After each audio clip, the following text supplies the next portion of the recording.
look at medical professionals and their abbreviations. So medical professionals are often identified by their abbreviations. It's what's going to come after their names and all of their official documentation, on their business cards, and as they sign things. We like to use a lot of abbreviations in medicine, so including abbreviations for every single unit is really critical. Not only does it make it easier to help designate what education level we're at, it is a much shorter way to spell much longer words. But pay attention to the people that you are interacting with. It is important to engage with them at their level of education and to know who it is you are addressing. Let's start with our doctors. So the first abbreviation here is MD. And if you look at your word list, you should be able to find what MD stands for. MD stands for medical doctor.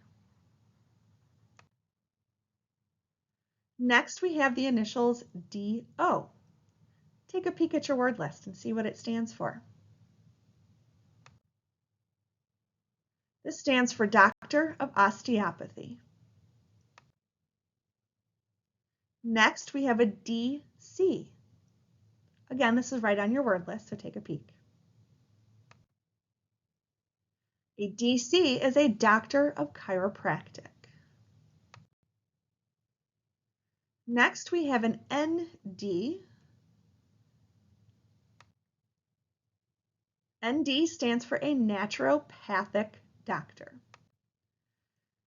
All four of these are types of doctors.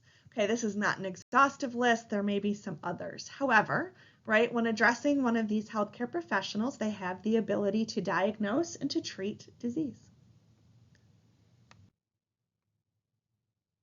Next, let's take a look at nursing. So there are a couple of different types of nursing professions. Again, this may not be everything, but these are your very common types of nursing initials. So the first is an NP. Take a look and see what that stands for. An NP is a nurse practitioner. All right, next we have an RN. What does RN stand for? All right, that is a registered nurse. All right, next we have an LPN. What does an LPN stand for according to your word list? All right, that is a licensed practical nurse. All right, all of these are different types of nurses, right? An NP would have generally the most education with some sort of a graduate degree, followed by an RN and then an LPN in terms of skills that they are able to provide.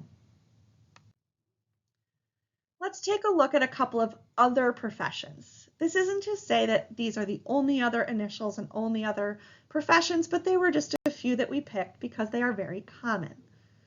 Right, the first is an MA. Take a look at your word lists and tell me what an MA stands for.